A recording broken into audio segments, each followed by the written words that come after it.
So you see me, and we're here live in Barbados for CARIFESTA 15. My name is Tennille Clark, Managing Director and Principal Publicist of Chambers Media Solutions, but also your moderator for this very highly anticipated conversation.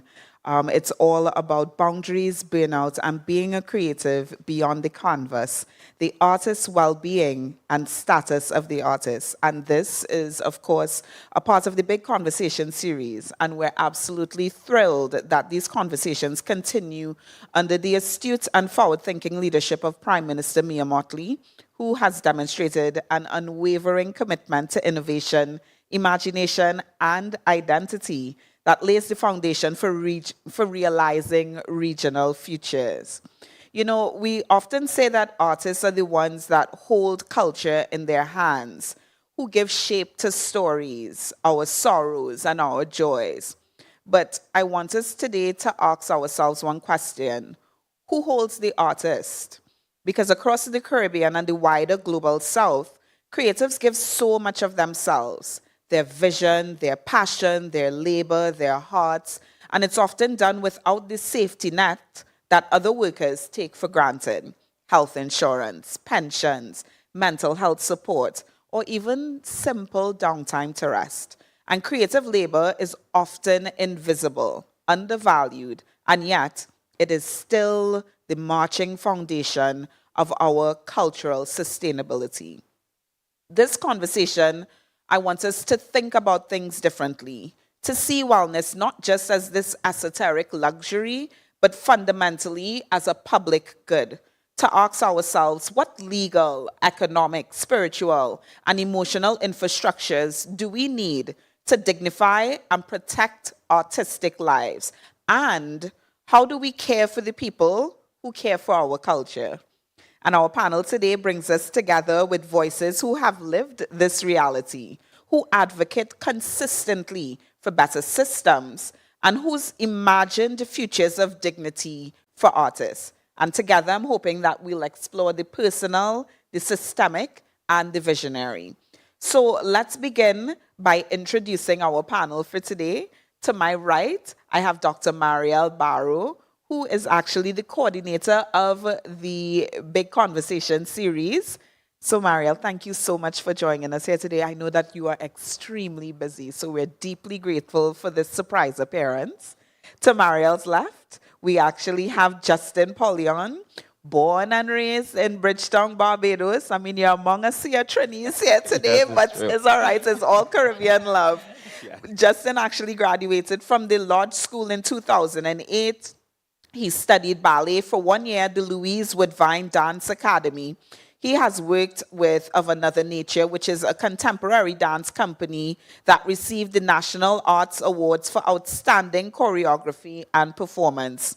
He was also awarded the Barbados Dance Theatre Scholarship for a duet performance in his debut at NIFCA in 2008.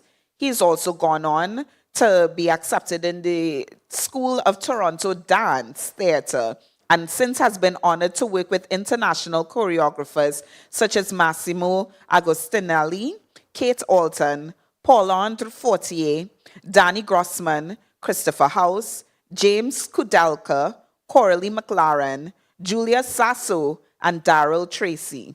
Recently, Justin was actually appointed as the National Performance Chair Coach for pop and hip-hop teams.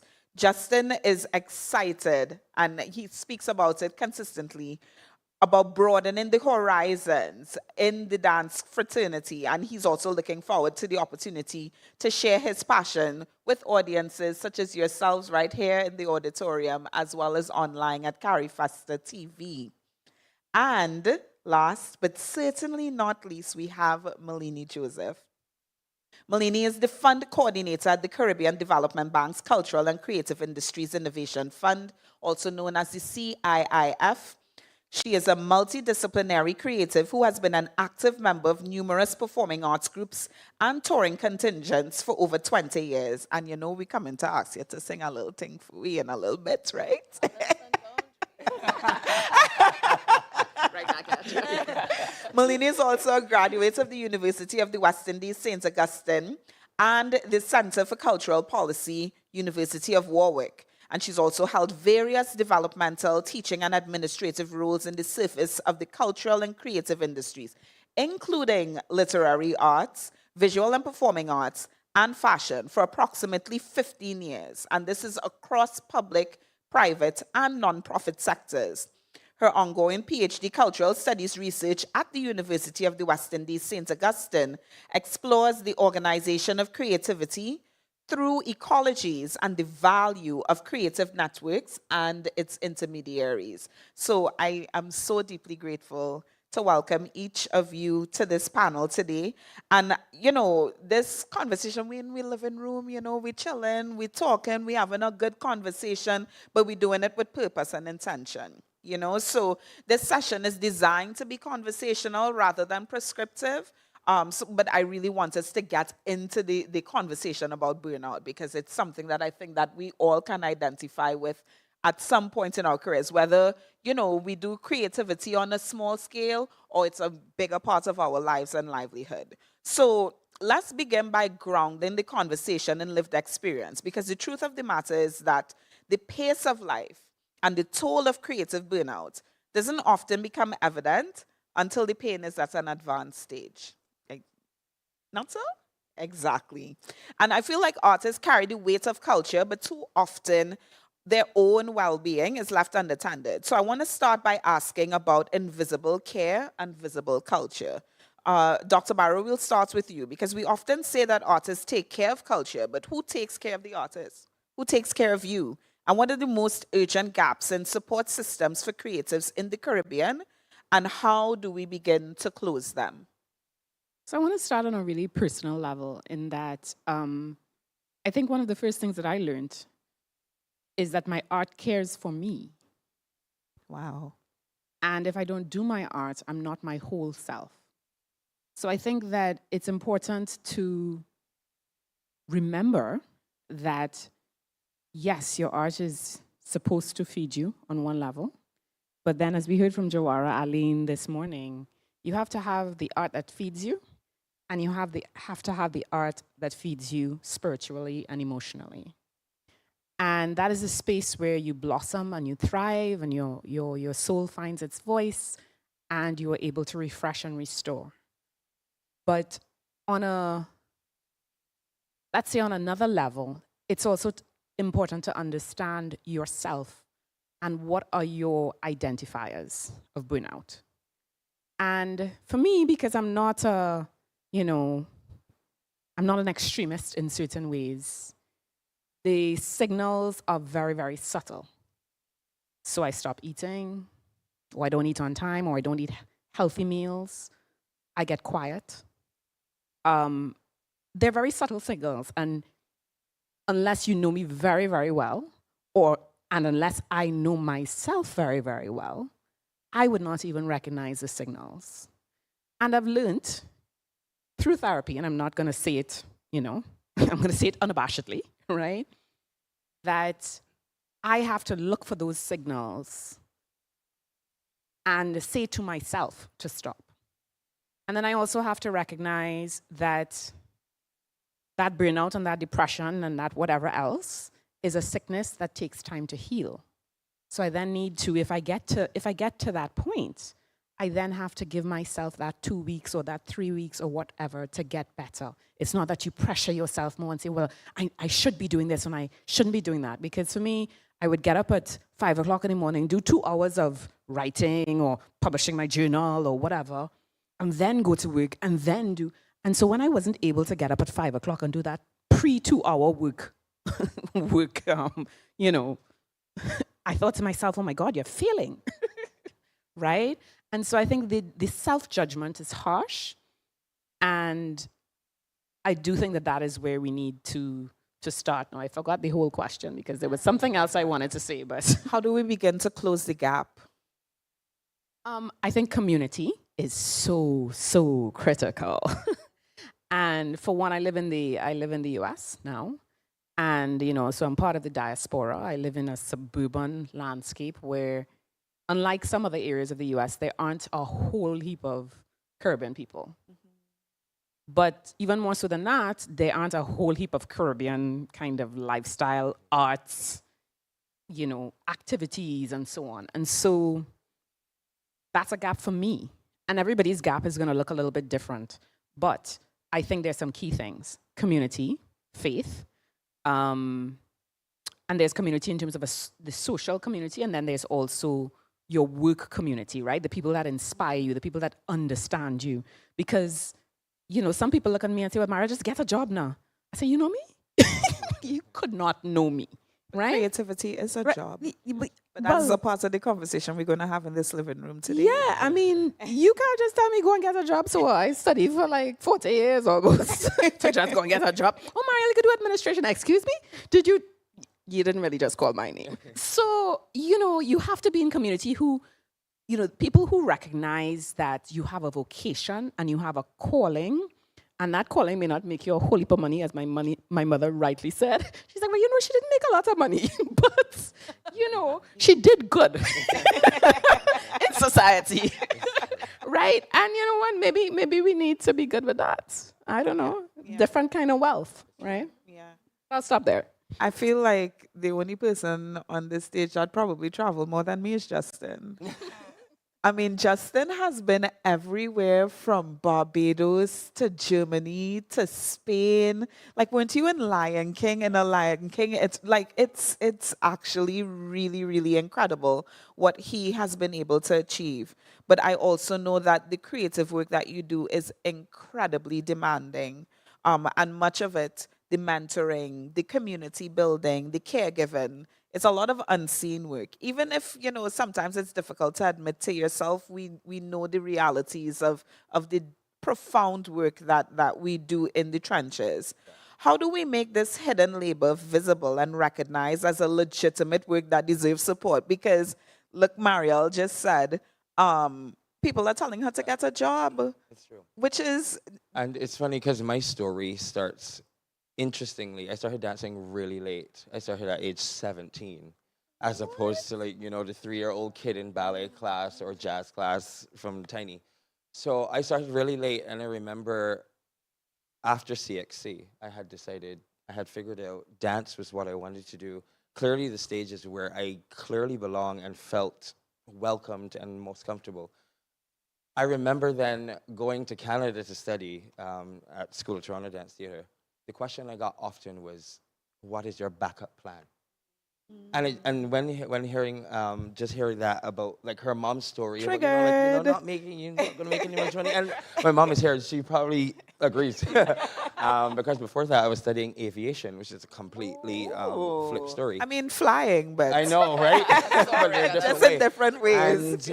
And that stuck with me. I always thought, then why did I have to have a plan B or a second option? Why wasn't the arts or the creative industry enough to feed me, to continue to fuel my dreams, as crazy and as wild as they may seem? And I feel as though I have been able to create a blueprint almost for that living example of what almost seems impossible or should not be possible with the circumstances that we're placed with and the resources. But once again, when that passion and that feeding is more important than anything else and life itself to you, the artist, I think then you're driven with all the passion and all the zeal to go forward. And I feel as though that's exactly what I did. I then sought out to make everyone else feel wrong about asking me about that second option. Why don't we ask the doctor or the ophthalmologist or the accountant about the second option? But there's that level, and I think it starts at the grassroots. I think we have to change our mindsets around arts and the creative industry on a whole, and that it can be your bread and butter. It can support your family, and not only that, but the visceral part that you don't see, the invisible, your soul, your spirit, that part that gives back. And I think that your family, like we just heard, community is just so rooted in making that absolutely possible and flourish. You know, Malini, what I'm hearing from both Justin and Mariel is directly related to systemic challenges and structural change. And when we move from the personal to the structural, we see that these challenges it's not like an individual failure. So you know how Mariel was saying earlier, she would probably not be able to get up at 5 in the morning and she would feel like a failure. To me, that constitutes the definition of an individual failure. But it's not necessarily that. It's a systemic gap that we seem to be consistently missing. And when you couple that with the economic realities and conversations about financial sustainability, because I mean, Mariel has a daughter, a beautiful 5-year-old daughter that just started school, and I know that is a huge part of her motivation. So when you talk about financial sustainability in the arts as a widespread challenge across sectors, how can we talk more about the ways in which advocacy, policy, and funding might shift to actually support artists' lives and livelihoods? Thank you. And I'm listening and I'm nodding fiercely because I think we've lived the same kind of lives. And I'm privileged, I think, to be in this part of my life where I'm in a space where these conversations and designs of some of the program work can make those impacts or begin to make those impacts. I think we're living as artists. You're living to survive, and you're if you don't work, you don't eat. So let's start there, right? But also that one gig that you have at Carnival might give you enough to ride you through until June, but the bank does not. That's not a normal flow of income for any other normal, Systemic. traditional anything. And I think those are the gaps that then make living gig to gig, even though that is fine. This is the life I've chosen. But how come I still can't plug into the regular system? And I'm working just as hard or even harder. I'm working longer hours. And I don't think that is an invisible kind of scar that most creators or gig economy people walk around with. You cannot start a life in a traditional way. You cannot access security nets of financing. You can't. You have to get someone, a community member, to co-sign a loan with you, And so I think those are the areas that policy and advocacy really need to lean into. And sometimes you have to be the first through the door and lead with your own situation. And I'm bringing it back personal because I think the personal is political and the political is Yes, personal, right? absolutely. There's no way to talk about this without giving examples. Again, gig economy, right? Yeah. Lots of interest, lots of enthusiasm. Still, you go to a financial institution and you will literally, I had to push against a door. And the comment at the end was, oh, this might make a big difference for others like you. But there were lots of days of tears. There were lots of days of, I don't understand. There were lots of, maybe I should just I should just operate like a traditional, and That's then a real job. yeah, and you have all these degrees and what you're doing with them, and so it's really, like I say, I'm privileged and I have a duty in the spaces that I'm in to push that door first, bring others behind, and then work around those conversations, designing programs and activities that understand the nature of the artist. I think again we keep asking creators to fit into spaces that are harmful. Yeah. And weren't Right? designed for their lived Yeah. experience or Yeah, existence. yeah, Yeah, yeah. yeah, yeah. I have a follow-up question in that case. On the other side of that door, what role should advocacy organizations play in pushing for policies like the health insurance, like the pensions, and like the paid leave? And how can artists join in that fight without burning out further? Because Right. that's the balancing act of the day, right? Yeah. Somebody, again, I'm coming back to somebody has to be the first. Somebody has to take that call to action seriously and take that risk or whatever perceived risk it is. And I think you're seeing it in Jamaica. I'm going to give that example. Jamaica's cultural registry, they have gone and now they are group health insurance plans, etc., for their members. They did it first. People may think it was a little insane, but they have done it, and now others are looking and ready to do it, and they're showing the benefits, right? So I think somebody has to be the first. I think if you have the resources, you find and you collaborate with the right partners to test it and to use it as an example and a framework to go forward. Yeah, yeah. You know, Mariela, that makes me recall to the grant funding workshop that you worked on earlier this year. I believe it was in collaboration with the CDB. And I want to talk a bit about funding beyond projects, because funding is usually tied to artistic outputs and not artistic well-being. And that is a very hard pill to swallow. So, how might funding models evolve to include mental health access, childcare, or even wellness stipends as legitimate artistic expenses? Apparently, you left the most Girl, I'm asking challenging the questions question for today. me, but I'm asking the questions today. We asking this is living room. We had to talk the talk. okay, all right. So with that living room talk, you know, I think there's an ecosystem framework that is necessary for something like that to happen, because I don't think that the funding agencies are going to take that up on their own, right? And I don't think without the data that they can take that up on their own, because just as creatives have to report to the funding agency what they've done with the money, the funding agency has to report to its donors what they have done with the money. While that model does exist in the US and has become a little bit more Pliable. no, it's starting to creep into the region in terms of, you know, you see funds for creative residencies, right? Or funds that support process as opposed to the output of the work. I think that is that's pretty close, right? So I do think that we have made a step forward, and we should give ourselves a pat on the back for that one. What I do think is that the creators have to work in tandem with the funding agencies in advocating for what they want. And what we don't do well in the region is establish associations, guilds, and maintain them, right? And, you know, we have to broker and build that trust amongst the players. And the Big Conversation series and the Symposia series is meant to do that.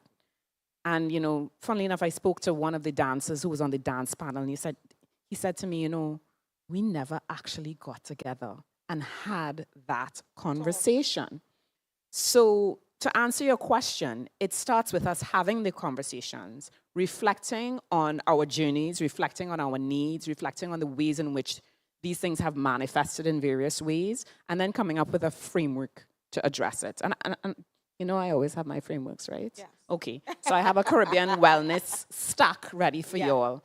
But I also think that this notion of wellness you have to dig a little deeper into it. Because for me as an artist, and I know y'all don't know me as an artist, right? But I do. People who know me from high school know me as an artist, right? We all went to the same high school. I think Right. we all do. So, you know, we have to start from there, and we have to think about the things that refresh and revive the artist in their process. For me, that is travel and seeing new spaces. I went to South Africa for the second time, but with a big 10-year gap in between. I felt my most alive self. I felt as though I had reconnected with something that I had completely forgotten existed. I felt like a whole new being. And so I think wellness, for me, and I think for many, is connected to travel and exposure, mobility, because it is being in contact with other communities who share that same spirit of artistic practice that you find renewal, right? And it's through the fusion of art forms, it is through the learning of new practices or the learning of old practices that are somewhere embedded in your DNA. And we had a conversation that talks about that, you know, historic, ritualistic, that memory embedded in your DNA, right, that resurfaces. And we need to take all of this into consideration into the framework of wellness that we talk about for Caribbean. Justin, I feel like you wanted to Well, add. I keep agreeing with everything Marielle is saying. It's just because personally, then, I mean, from my experience in Lion King, which completely different framework to that in which in the Caribbean. My contract came with a free ticket home every season, free of cost, whenever you wanted. You got your 31 vacation days. It came with health insurance. Do you need that someone to covered hold your bottle everything. of water when Even you're on something tour? as simple as your gym membership was completely covered. So, and Lion King, if you didn't know, the stage is made of steel, which is a little crazy for dancers, but it's those little things. The fact that we have at least 2-3 physios in the theater every day, that you can make an appointment and see them. All those things, a cough. You're not ill, that inhibits you from working and doing the show that day, but you're not well enough to go to work and put on that smile. You can go to the doctor and know that you don't have to worry about the money, the receipts, the prescriptions, because all of that is covered within your contract. And so then I sit here, being back home for a while, having that experience for the past 5 years, and I'm wondering, what are we doing now to get there? To that point. Where do we then start to understand that, like Mario said, what is the wellness for us? And it's a holistic sense. Once again, when I first saw The Lion King, knowing that I was going to be in it, the first thing I remembered was being a child and watching it every day on TV. And knowing that Garth Fagan, a Jamaican choreographer, did the choreography for Lion King. It's embedded in our heritage, in the Zulu and Xhosa culture. The songs are not changed in their language or inclination, hence why in the show Caribbean and South Africans are so important to the cast. And hearing Marielle talk about all that in a full 3-dimensional sense, I think that's where the framework needs to start. It really needs to start within us as the person, but us also as the people. And I think my Lion King journey for that was a really big eye-opener. I just remember seeing the animals just coming all over. I started to bawl my eyes out just because of the connection, from the day he arrived on the planet. Yeah. That's way bigger than us. The circle of life, we are a part of it. We don't make it. You know what I mean? So the framework has to go and start beyond and deeper than us ourselves. Absolutely. I feel like the conversation is leading into the arena of freelance precarity and care, which is something that is a big ticket item among creative circles. For Malini, for women freelancers in creative industries, healthcare access is often very complex and very costly. And, navigating personal health, including mental, menopause, fertility, the big ticket, conversations that everybody wants to whisper about it, What cooperative or community-driven solutions could help bridge the gaps where formal systems may be failing? I think this is a start. I think, and you were talking, and I was just thinking about, why do we think about these things in secret? Why are they invisible? Unless enough of us speak the thing, give a name to it, quantify the things that we need as tools for our work and for our lives, then it's nowhere on the agenda, formal or informal. So I think this is a kind of a start. So I actually think that cooperatives really need to have safe spaces for these types of conversations. That is data gathering in its own way. It's not a commissioned study, but it is data gathering. Because I was thinking again, the reason that some of these tools like physio and all those things are not thought of or not counted as costs is because we just absorb them. As a creative, you just absorb wardrobe. You just right? do As what a we woman gotta on do. stage, you just, I have to get my hair changed, but you're not actually checking that as a budget item or expenditure against your incoming gig money, right? So we have to be attentive to our invisible tools as well and start to call them what they are, give them price tags, give them a place in the work that we do. And so I think, again, not to put the work on creatives, because that seems to be what is happening, but I think no one else can speak for this space authentically unless it starts in conversations like this that then feed into policy changes, framework changes. I love that there are now more kind of open grants that allow you to have your residencies at your own pace, produce at your own pace, don't produce, right? You know, some of them are there, right? I hope we get there too. Not that you shouldn't report on funding or anything, but understanding the way that the creative needs to breathe, live, work, recharge. It's not a vacation. It looks like, you know, it's a vacation, but it's work. It's real invisible work going on. It's brain work. It's heart work. Meryl, how do you feel about what Malini just said? You know, I think there are two sides to it. I remember when I started, and this is unknown perhaps, I started as a full-time artist. I painted for 5 years full-time. That was my first career. No, that wasn't my first. That was my second career after hospitality, because I studied hospitality.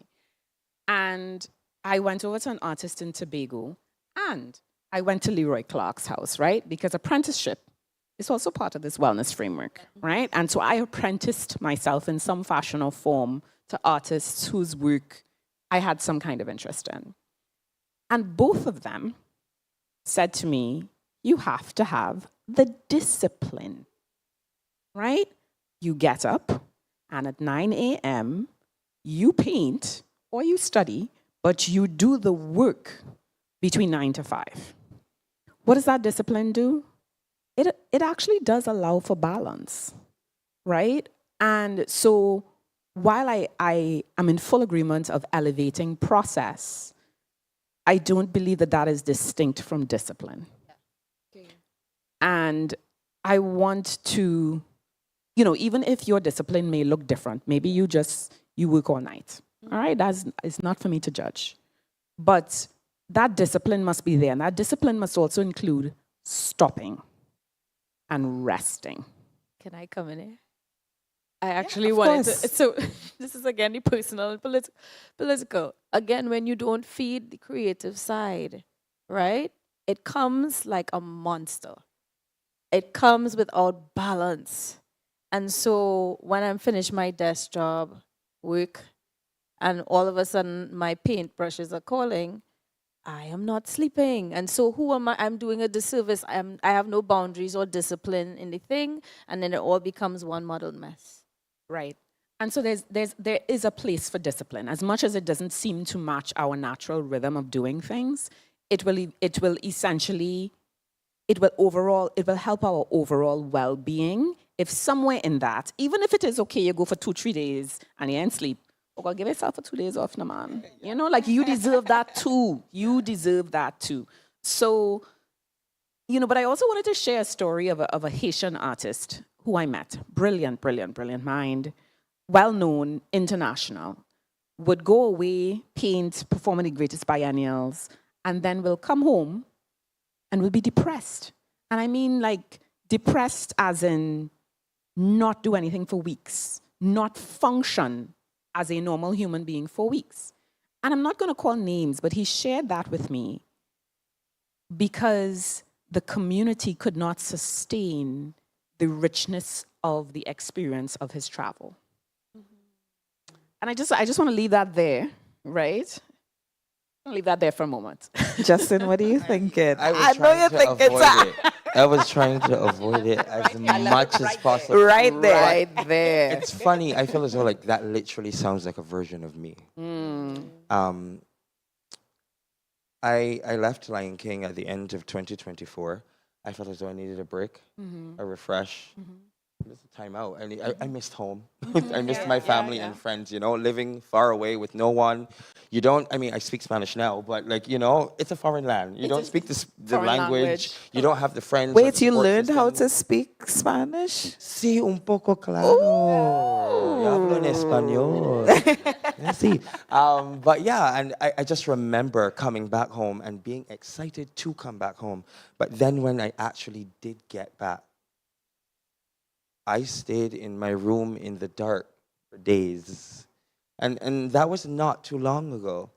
And I just remembered, I don't know what to do. I felt like a fish out of water, being away from home so long. Coming back home and going into like a rehearsal process, the new little, you know, kiddie dancers have no clue who I am. All those kind of things. And I felt like, did I do all of this and sacrificed so much, left my family and everything, signed that contract, not looking back, feeling as if, like, you know, this is the new beginning to the rest of my life. And then, you know, I do decide to come back home, and I wanted to. Yeah. But then, and I felt so stuck for quite some time. And it's funny that being a part of this was the actual like revamp of me coming out of that hole of depression, crop over in Carifesta, and just wanting to share my experiences abroad, and not just share them, but feeling as though there's value and education in sharing my stories and the experiences that I've had. Because let's be real, young male black dancer from the Caribbean, traveling the world, doing exactly that and nothing else, does not happen for us often. So then coming back home, I felt as though I was going backwards. And it's just interesting now, actually being able to hold this mic and have this conversation, I feel is absolutely fundamental to the process, the frameworks, the logistics that needs to be done, the conversations that need to be had, the economic changes that need to be made, the social mindsets that need to be adjusted. All of that, I think, is rooted in important, vital conversations as such. But it also speaks to how deeply rich our indigenousness is. The fact that you felt like you needed to come back home to recharge, and you knew that this was the only place that you can get the healing properties that you needed to face another day as a dancer and as a dreamer, I think that is also a very, very important note. So let's talk a bit about the Global South lens, right? Because I remember I was on a panel yesterday, and Mika, she was saying that we are in the era of South-to-South connections. We don't have to look up north anymore, you guys, and it's happening so quickly. I don't think we ever had to, realistically. That is think we were also something that forced to. Yeah. But now we have that connective tissue that we are really, really exploring in this very meaningful way. I mean, look at Marielle going to South Africa. I've been to Ghana twice, like probably in the last 5 years, because my friends own and operate Afrochala Festival. So when you see things like that, but you also see people from the other side of the pond having similar creative experiences to you, it's heartening, but it's also sad at the same time, because it means that we're connecting on a lived experience level, but we haven't quite found the solution to the challenges that we're running into. Yeah. So when we speak about artists in the Global South facing compounded inequities, what are the lessons that we can learn from our own indigenous community traditions and heritage, or from other regions, about building care systems for creatives? Who wants to take that? I'll start. Okay. Because, you know, one of our presenters for Big Conversations, he's just come in and he messaged me to say, hey, I'm here. I said, hey, that's great. And he's from Ghana, and I visited Ghana. I met him in Algeria. And I said, oh, let's connect. Then I decided on my South African trip, I have to make it to Ghana. So I made it to Ghana, albeit for 2 or 3 days. Then I came to Barbados, and he happened to come to Barbados. Then I brought him to the US and invited him to participate on another Ghanaian partner event. So I was partnered with another Ghanaian company and invited Mr. Sokpe to participate on this panel. Got him to come to the US, so I saw him a second time. Then he came to Barbados for something while I was here. Saw him a third time. Then I invited him back. But I say all that to say that we are also each other's care across the seas, because recognizing your brother or your sister, and I don't say that lightly, right? Because we forge bonds through shared experience, and I almost got kind of disbelief that, wait, now you going through that too? Yeah. And also going to Ghana, looking like the Caribbean. I say, but why come all the way here for to see a combination of Haiti and Jamaica, right? Anyway, but I think we are each other's care, and that it is really through that community and that networking of networks where we can build a system of care. And we are doing that, through my own company. We've created a Caribbean in Transit consortium. And that consortium already has 5 African companies and 5 Caribbean companies, where we have different skill sets, intellectual property and so on. That's care. Why? Because if you don't, retain and own your assets, you're not caring for yourself, right? So that community architecture is an architecture of care. And, I always refer to a book that I read in sixth form, and Melanie, maybe you read the same book, seeing as we went to the same school. It was Virginia Woolf's To the Lighthouse. Oh, shucks, they changed it. All right. You were disadvantaged, Melanie, because that was a good book, right? I know. Nope. Oh, shit. You're aging me here. You're aging me. All right, it's okay. Go back and read the book. All right. So the book talked about the wings of a butterfly on the arches of a cathedral. And I never forgot that line, because to me it epitomized the marriage between structure and artistry, and how beautiful it is, how essential it is, how fundamental it is. We can't have care without the system of care, and we have to build our own systems that work for us. And that also has to do with readiness for that South-South dialogue and that South-South connection. Because the reality is, folks, that Africa much bigger than us, right? So we also have to think about that difference in scale and what that means. And we have to care for ourselves in that framework as well. I feel like Melanie has something that she wants to. Yeah, my mind. Your brain has is been going. braining. Yeah. But because I'm bringing it back to the structural. And Mariel, during your time at the SIF Fund, Mariel engineered as well something that we really still run in parallel, a community of practice. And in a sense, it's a community of care, a community of practice framework that we don't just give you funding from SIF. We also encourage you to give back and network and collaborate, building regional networks, info knowledge sharing again, so that we don't have to make the same mistakes, and that we're all ready to go forward to the thing. So that's what I was thinking of, communities of practice. Those frameworks, even though they are in a very formal space, allow for that same care. And you asked about indigenous practices, and I think about older communities, artistic communities, almost guilds. They worked together. Nobody was particularly afraid of work being stolen, because you knew what you were doing and where you fit into that space, and you could commiserate and share. And that's the same idea, I think. Justin, how did you find your community of care while you were traveling overseas? Because I know that might seem like a very generic question, but there are so many people that are on CARIFASTA TV that, they're probably out in the US or they're out in the diaspora, and they don't have a community around them, and they don't know where to start, on how to build. And that's really true, especially for me. Like I said, Europe, not even English. So it's a little harder, and it was difficult to make connections outside of the theater. And I felt it was very important to make sure I did make connections outside of the theater, so I could leave work at some point in time and not always have to be constantly on stage inside the theater. My saving grace, WhatsApp web.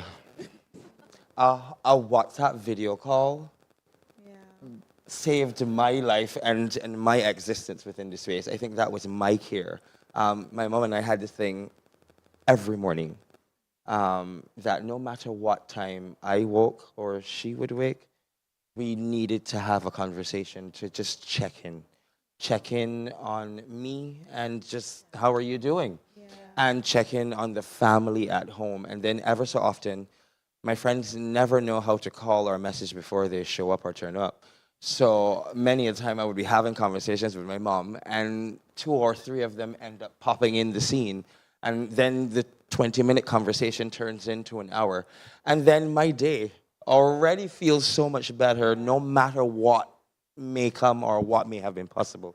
And for me, that was my care. And then, much like Marielle was just saying, across borders and seas and oceans, we share so much more with people than we don't.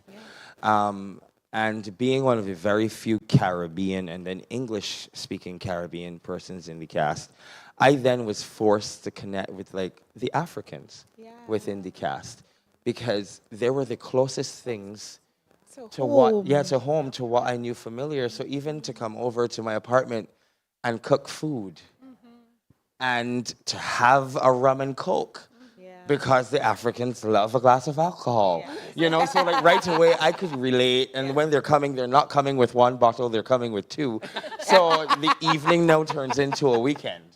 And then that reminds me of a lime at home when, you know, you call one friend and another happens to come over and she brings two other friends and now it's a gathering.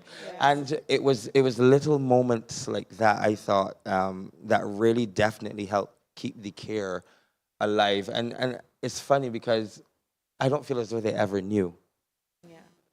You know, that the fact that, you know, you coming to work and say, hey, Aibo, and you share some Zulu colloquialism, and I share some Barbadian vernacular, and now for the next 2 weeks, you're yelling at me in some Barbadian word, and I'm yelling back at you in a Zulu tongue, and you know we're sharing, and that in itself just helped me feel so much more at home, although I know I wasn't. Yeah. So I have a question, and it's all about woman midlife and creative resilience. And before we get there, you never know who coming through in the living room at Big Conversation. So I'm going to take the opportunity to ask Dr. Martina Toby to join us on stage right now. But in the meantime, between time, I want to ask you, Marielle, and you, Malini. You know, many women in midlife face health challenges, including the shifts of menopause. You know, we talk about woman power, but nobody talks about woman responsibility. And both of those things live in the same house. So how do those female centered experiences impact emotional resilience, energy, and creativity? And how should cultural systems respond? And I'm also going to have Dr. Toby when she joins us on stage as well. So, Marielle, if you'd like to start. Hi. Good afternoon, everybody. So there's the lime here, right? This is the line. We're in the living room. We lime in. We lime in. So, you know, I think that, well, we all went to the same school, right? So Justin, we're gonna adopt you, Yeah, but you I'm know, adopted. this is what we call the bishop. Congratulations, Justin. This is what we call the bishop's mafia, right? So, as women, especially coming from that high school, we tend to be kind of driven to a point where we don't know where to stop. And, you know, Malini would attest that I have said this to her a million times. I'm not going to let the secret out of the back. But, you know, we want to be mothers too, right? And sometimes we get so caught up. Some of us, some people don't want to be mothers. I knew that I always wanted to be a mother. And so you get so caught up in, you know, going after this dream and fulfilling this drive that is within you for your art, especially, right? And academia and whatever else. That biological clock ticking thing, you're not quite checking it out. And so we hit a point then where like, oh, wait a second. We're getting into that geriatric motherhood category, right? And fortunately or unfortunately for me, that was my reality. I had to pursue motherhood as I pursued my career. I made a plan as to how this was going to happen, and I focused on it and gave it the attention and time the same way that when I was doing my PhD, I said, okay, you're not leaving this seat until you read that book, right? I had to give it that kind of focus. But the reality of waiting so long brings all kinds of other challenges to the fore that nobody told you about. Enter center stage, Dr. Martina Toby. Exactly, because I want to be able to let people know, the brilliance of Dr. Toby. So she's a consultant in genitourinary medicine, which is a woman's health specific area of focus. And she's also a menopause specialist and trainer. She obtained her medical degree from the University of Sheffield in the UK and completed her physician training at Guy's and St. Thomas Hospital in London. She's worked as a consultant at Chelsea and Westminster NHS Trust. She currently holds an advanced certificate in menopause care from the Faculty of Sexual and Reproductive Health Care and is a British Menopause Society accredited specialist and trainer. In August 2024, which I think is really important, she relocated to Barbados from London with her husband and her two sons, and she's taken up a role as a menopause specialist and women's health GP at BioConnect Clinic, which is the region's leading menopause clinic. And Martina's always had a passion for helping women. She has dedicated her career, her life, her livelihood to achieving this.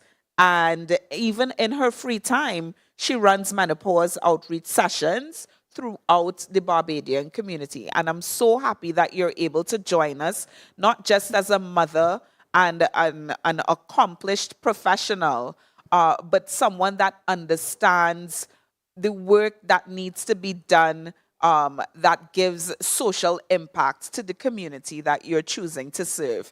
So the same question would apply to you. How do we kind of bridge that gap for where we are to where we want to go?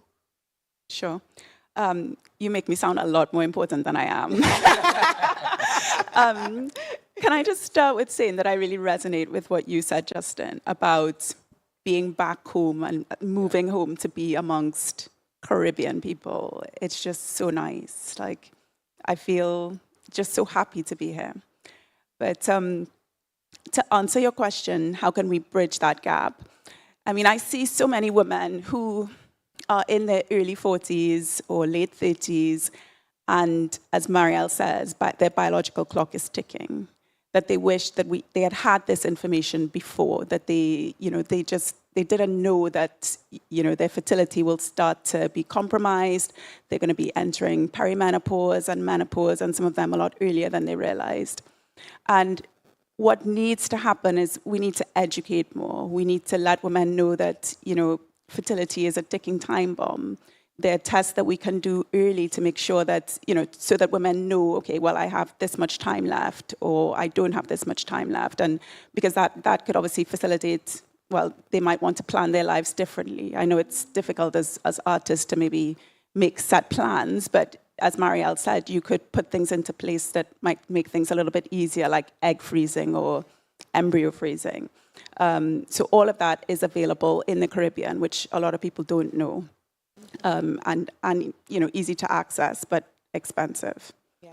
So in terms of bridging the gap, I think education is a major one, and we need to sort of bring women into the fold and make talking about these things, commonplace.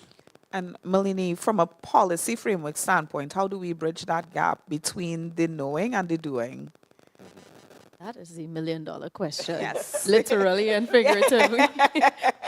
But again, I think, and I stand by the conversations being important. Policy can't be built from a distance. It has to be from the ground. It has to be from the real lives and conversations like this. It has to be from the data, right? But there will be no data if we're not monitoring, sharing, talking about it. And I think I thought about the financial worry as well, right? Yeah. Like, we're talking about changing your lifestyle, which is a very real thing. And if you're a gig artist and a gig creative, if you don't work, you don't get paid. So how does then that question of even becoming a mother, considering starting a family, settling somewhere, where does that enter this conversation? And again, I think the policy frameworks around the broader things in inclusion in general, socioeconomic securities, I think will start to even the playing field. But right now, the artist is kind of on the outside of all.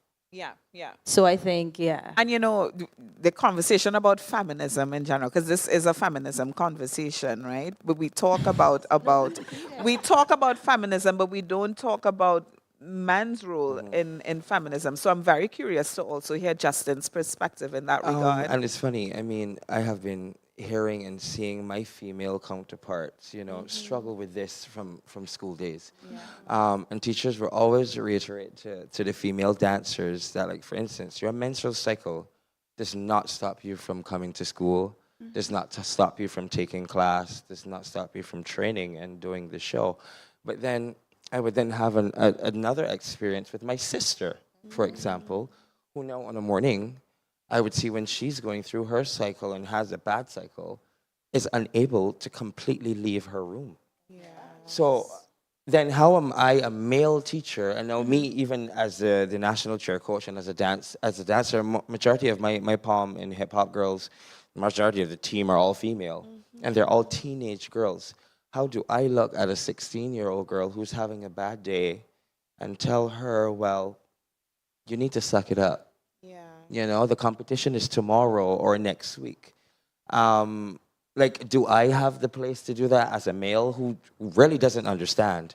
But I have seen kinda and lived in certain versions of that. And then once again, like in my Lion King experience, now there was a lady who was married and everything in the show to one of the guys who was technical, and she got a baby, and they were both given maternal leave with pay.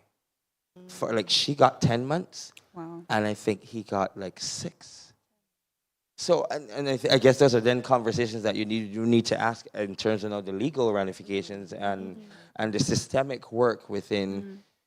Is the female dancer or the male dancer who has a wife and looking to build a family, are they just as validated to have that time off with pay? And not have to be worried in the gig environment or not. And I think it is a question to be asked. Dr. Toby, I know that you do a lot of the work that you do is on the medical side of the fence, but when you're speaking about those socioeconomic considerations, I do believe that to a certain degree that comes as a huge part of the groundwork that you're doing in the communities. What are the kinds of conversations that you hear on the ground about, reflecting on those realities from women? Well, a lot of the time, for instance, some of the things that, like, okay, for instance, insurance. Like, a lot of the freelance workers are not insured, whereas, and someone who's employed at a corporation or something will have insurance policies to cover them. So that's a big one, because, as you know, you have to pay for everything in Barbados or use the national health system where you'll be waiting for years to have a procedure potentially. So it's difficult for people to access the care because of money, just basic things, really. For instance, if a woman can pay for care and is freelancing as an artist, what about time off after an operation? That's time where she's not employed, she's not earning. That can have serious repercussions for people. And also things just like maternity leave, no maternity leave, as you said, is being given. That would really impact on someone's decision whether or not to have a baby in the first place. And it goes right back to that grouse that Malini was talking about earlier about the gig economy, right? Like, how do we help people to help themselves under those circumstances where they feel that resources are so far-fetched and so limited, and on top of that, it's compounded by the reality that they may not have that community of care around them that we were speaking about earlier? Is a really complex question, but I think we pull in some answers out. I think what has been recurring here is we hear in the insurance conversation, the maternity and paternity, that they leave. Yes. Again, I mean, I don't even think outside of the creative space, that in itself as a general piece of kind of policy work needs some work in the region. And I think if those things are in place, people will be more open to setting their boundaries and setting a plan, and feeling like they have choice. Dr. Barrow? You know, so we talk about policy, we talk about government's responsibility, but I also want us to think a little bit about the rest of the ecosystem. And, you know, recently I have a aunt slash colleague, I've known her since I was a kid. And she and I have long, since I was here at CDB, been talking about starting a collectors society for artists, for art collectors, to build collecting as a culture and a practice in the region, and to bring young collectors into the fold to understand that art is one of the very few assets that appreciates with time. Okay, that sounds far-fetched. What am I talking about? Okay, so we brought together at her new gallery, Brushstrokes, in Barbados, in Pelican Village. Beautiful space. And she brought all of her friends together who are collectors, including a couple young persons who were like, okay, I wanna see what this is all about. And I spoke a little bit and we did a little brainstorming session about what this collectors society should look like. And we're not calling it a society, right? But this group.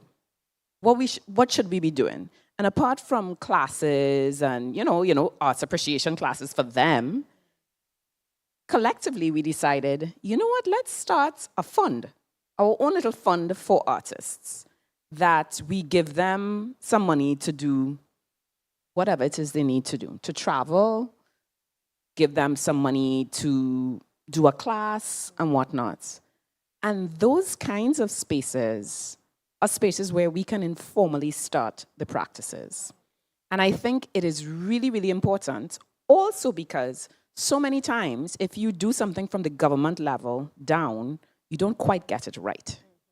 Because the blanket policy may not really be reflecting what is needed on the ground. But when you start something from the seed, you know, the ground up, and you start it small, you have the ability to test it, to try it, to see what is the framework that actually is needed and works, and then to build it into something bigger. So let's suppose, right, that this collectors society, and its dentists and, you know, people owning practices on their own and whatnot, who are part of this society, who have given space to artists, incidentally, that's one of the things they've done to allow artists to flourish, decide, you know what, so-and-so is gonna have a baby. Let us, for 3 to 6 months, provide for that baby and provide the services that she needs during that time. That is an informal practice that can have immense, immense, immense impact. And you know what, as a community effort, it's not that huge, right? Because, you know, secondhand clothes work, right? And, you know, somebody might have a voucher for somewhere and somebody else would give something and somebody else would give space. And as a community, that same concept, we talked about indigenous or local practices, that same concept of the susu and the gayap and the, you know, the different words for it, and it exists in Africa and elsewhere in different forms, that's what we need. And when we can start to do that, I think we can start to inform policy in a more meaningful way and really build the systems that are effective for us. You know, we're talking boundaries, burnout, and being a creative. I'm so happy that we are all able to come together and have this conversation in the midst of all of the incredible CARIFESTA 15 energy. I want us, Justin, to turn our gaze to the idea of limitless possibility. What would it mean to treat wellness as a public good, not a privilege, and to imagine a future where artists can thrive with dignity? I remember when I got the email from Marielle, and I was just like, oh my God, I was so excited to be a part and like chosen for this. Because like I keep saying, I just feel as though what I have to share is valuable. And I remember just reading through the main question point, and it spoke about the legal, it spoke about the economic, the spiritual, and emotional. And I just felt like there was one thing missing for me personally, and that was like the social. And I think for me, that's where it starts.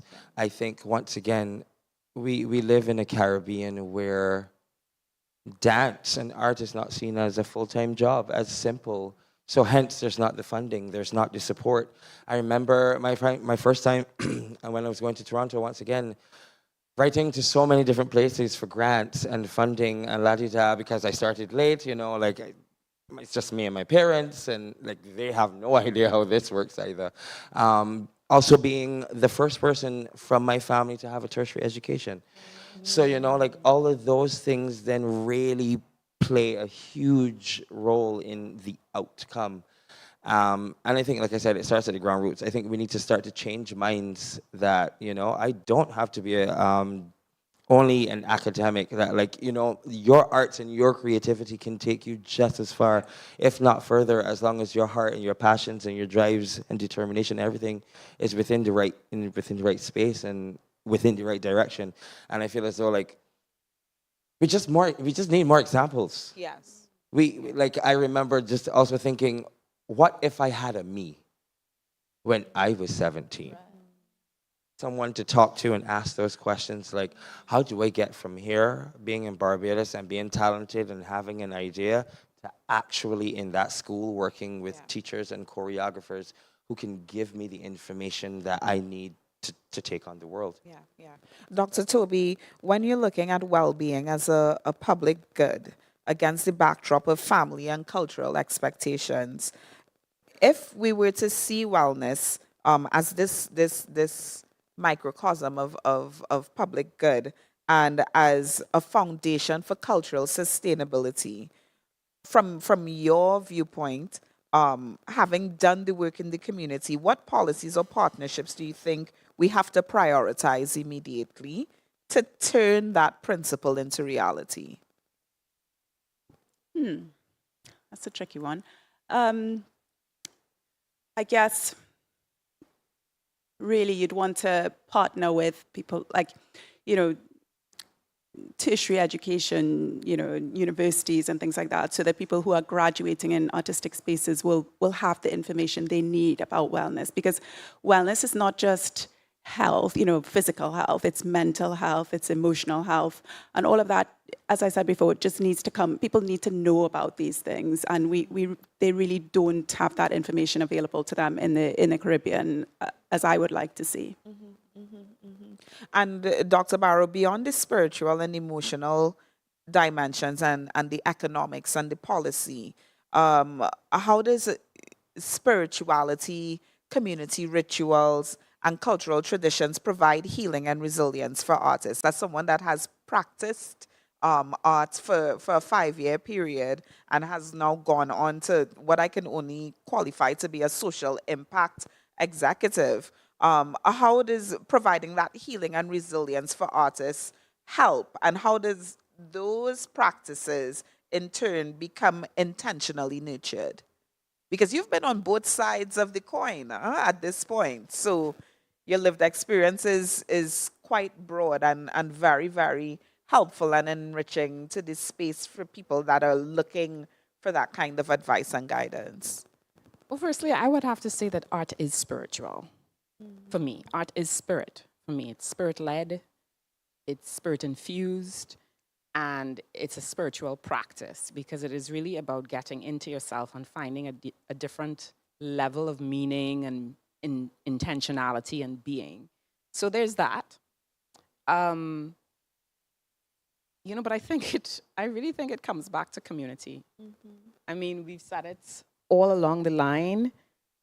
And I think that these big conversations are about forming that community with all the different elements that we may not have thought of, like Dr. Toby. But Dr. Toby was so essential in my own personal journey, right? And when I looked at it and I recognized that, I was like, yeah, well, she needs to be in on the conversation.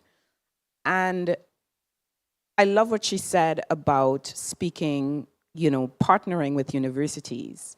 Because if we thought really that far, to train young women to plan to create the roadmap for their career with an initial understanding of women's health, we would be in a completely different place. Yes. Oh my goodness. Yeah.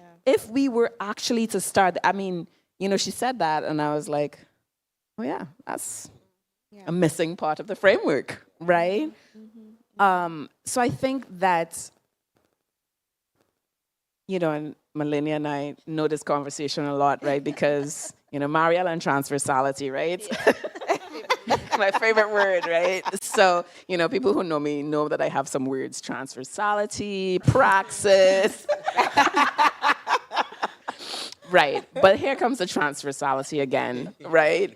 We do not live in a decompartmentalized society. We are not Western people. And when you put us there, we little bit of an ill fit sometimes, right? We live in community. And we have to understand the strength of that community in creating the infrastructure and the framework for the things that we need. And so I think that Dr. Toby is an essential part of this conversation, because these things actually do affect how successful women are in the field. These things do actually affect how much they can cope with the stresses that life throws at them. And if we don't, and if we don't put this in place as a key factor and figure in their growth map and in their growth plan, then I think we're doing a disservice to our younger selves, right? So if I had to tell my younger self to do it earlier, I might have tried to be a little more focused on that a little earlier, I may not have read all the books, I don't know. Maybe I would have done things differently, right? But then maybe you may not have had you might have had the amazing artistic success that you would have had, because you may have gone down family roots in your early 30s. There's so many maybes, right? Yeah, true. There's so many maybes. But I think, you asked some complex questions at Tennille, first of all. Yeah. I thought that was my thing, right? But you took the cake. You took the cake. We You all actually went to the same high school. I'm not sure what it is you was expecting. I don't know, right? It's all good. It's all good. I'm up for it. No, but I think I think the answers are here. Yeah. And I don't want to go much further than that. I really think the answers are here. I think just this, collective of Living room conversations. and lived experiences that are blended on some level, or have started in the same high school and have, gone into all these different paths, are essential. Because Tennille, as a PR specialist, knows how to get this word out there, right? Dr. Toby, as a health specialist, knows how we should be caring for our bodies. As a dancer, Justin also knows how we should be caring for our bodies, right? Also caring for our joy. And caring, right? Melanie is also an artist, even though she's wearing this hat of policymaker at this time. I have lost my arts, and I don't know what hat I'm wearing now, but it's all good. But Melania also have to sing for us at the end here too. You can't singing, come I will in give it 2 people and mics. them big conversations, living room, and you can't come here and you ain't singing for us, right? But wait. Then we'll have to ask Justin to dance. Oh! Marielle, this is when you said we can't ask you to paint. Right. Because you don't I don't have your the equipment. tools. We're just gonna It's have a like wooden- a it's a wooden whole floor, it's a workshop wooden- going on.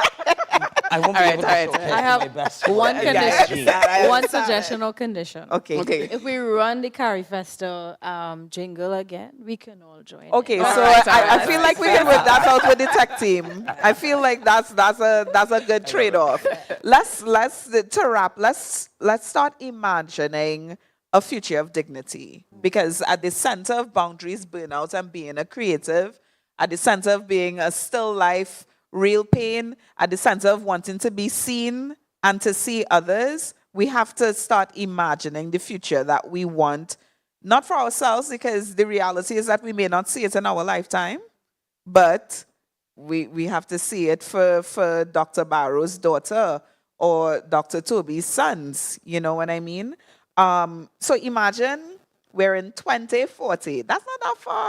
That's like about 14 years. We're still going to be out there and outside, you know what I mean? But imagine it's 2040 and artists in the Caribbean living in a space that is filled with dignity, security, and care. I'll start with Dr. Toby. What did we do between 2026 and 2040 to make that possible? Think about your boys. Even if you it's difficult to think about it in the scope of your professionalism, which I'm sure it's very easy to do. But I'd like to look at that generational lens as well. What did we do between now and 2040 to create a society of creatives that is filled with dignity, security, and care? And that question is for everyone on the panel. Okay, I would say, so first of all, we normalized health conversations, right? We normalized menopause, we normalized aging. You know, people were encouraged to come forward on, you know, for medicals to make sure that, you know, any health problems were picked up early. And we created a platform, maybe as Marielle said, a collective platform where we pooled resources so that everybody could, you know, access care, and, you know, there was equality on board, and people had that access to the things they needed to. Justin? For me, when Marielle talked about like her experiences going over to Africa, and just we need to think about scale and size. I think that's where that's where I would start. First of all, I think to take ourselves seriously in the big bad world, we need to come together. First of all, I think the Caribbean as a whole has so much to offer the world. Especially as it relates to arts and our creative industries. We have something that's definitely unique and indigenous to us. It is definitely marketable, and it stands alone. And I think as long as we start to see the strength, the value in that, in ourselves and us as a people, I think then the rest is history.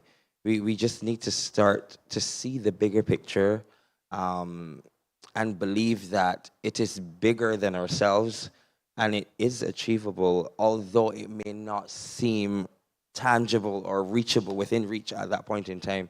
I mean, I don't think at 17, I ever thought I would make it to Lion King, knowing that I watched it on television all this time. That still blows my mind. So like, for me, it's just simple. If I could do it, you could do it too. And I think we just need to start thinking like that more often, where the stars are not far enough. The stars are not far enough. Melanie? I've been thinking about it. I'm seeing my nieces, my nephews, having enough of a safety mechanism to fully explore every part of their creativity safely and not have to try this dancing balance that I have found to be my life. And I enjoy it, but if there was another way to do it, maybe I would be there. All the maybes. But my niece loves anything creative, and I want her to feel so free and so comfortable in her skin to just do what she's called to do at whatever time. But I was doing the math too. I think we would be at CariFest at 22 by then. Yeah. And so my vision too is that CariFest at 22, if my math is right, is a place that continues to foster that community, that cultural exchange, that cultural confidence that makes us think that we could be bigger than big, right? That is my vision for 2040. Dr. Barrow? So I want to piggyback on something Dr. Toby said, and also something Justin said, and also something Melanie said, right? So firstly, there are two other persons that I know from the Caribbean who danced for the Lion King. One for more than 10 years and became a lead, led the cast and whatnot. Names are not coming to me because I'm beyond 40. Zara Bartels, thank you. And Mika Marguerite Cooper. Yeah. So I know two persons who also danced for the Lion King. Sure, there are more. So I think we need to elevate our cultural icons as cultural icons, because we tend not to do that unless they're soca artists, right? Yeah. We have stars right here in our midst. So that's one thing I want to say, that we need to do that and put their names up big and bold and tell their stories. Secondly, in terms of what Dr. Toby said in terms of pooling resources, I think if we start that informal practice of communities, creating this susu that supports artists' well-being, then we can ask for matching funds from institutions to create those initial resources. And those initial resources can also be to pay for the insurance, right? So that it starts to build a system. It is a seed to build a system that grows. And then thirdly, piggybacking on what Malene said, I also have a niece who is a brilliant artist, Annabelle. And I mean brilliant. You know, my sister's like, oh my God, how did she take so much after you? God has a sense of humor, right? Now, I also think my daughter has a talent. So, whew, it's going to be a lot. But we have to want it for our kids. And we have to be committed to do differently for our kids. I don't know how to say that deeply enough because I think sometimes as a people, we forget the succession planning. Also something that you'll have heard me talk a lot about, right? Malene was my succession plan. She was younger than me. By the time that I had a baby, I was like, yeah, peace out, right? So succession planning is critical. And part of that succession planning is putting the systems in place for our young people and allowing them to grow in it, and then through it, and then beyond it. What comes beyond? And this is You See Me, Boundaries, Burnout, and Being Creative. And as we draw this conversation to a close, I hope that we as a panel have been able to remind everyone that is looking on, both in the audience here and on CARIFESTA TV, that culture doesn't just live in buildings and in archives. It lives in bodies, it lives in voices, in the hands and hearts of artists. And those bodies need care. Those voices need rest. Those hands need security to continue shaping who we are and who we will become. Today we have named the realities. We've spoken it into being. Burnout, precarity, the weight of invisible labor. We have challenged the structures that leave artists unsupported, and we have dared to imagine something different. A future, a Caribbean future, where wellness is not just a privilege, but a public good. And as the Barbadian poet Kamau Brafitt once said, the unity is submarine. Because beneath the surface, across our islands and our struggles, we are connected. Don't let anybody convince you of otherwise. We are 100% a connected, tapped in, innovative, incredible community. And if we built that unity into policy, into advocacy, into practice, then the care of the artist becomes the care of the culture. And at this time, I would like to sincerely thank Dr. Barrow, Malene, Dr. Toby, Justin, an incredible panel for their honesty, their wisdom, and their courage in naming what so often goes unseen in Caribbean circles. And I want to thank you, the audience that is here today, as well as the audience that is online, for leaning and learning into this conversation with care and imagination. What we've shared today reminds us to protect culture in different ways. We must protect the people who create it. Wellness is not extra, it's essential, and the dignity of the artist is the dignity of our societies. So I hope that we are able to leave here today, not only with more questions, because questions is good, but with commitments to make visible the invisible work, to advocate for structures of dignity, and to insist that sustainability in the arts begins with sustaining the artists. Because to care for our culture, we must first care for our keepers. With that being said, thank you so very much. We had a wonderful time in our big conversations living room, and continue to enjoy the CARIFESTA 15 experience. See you tonight at the Village, and take care.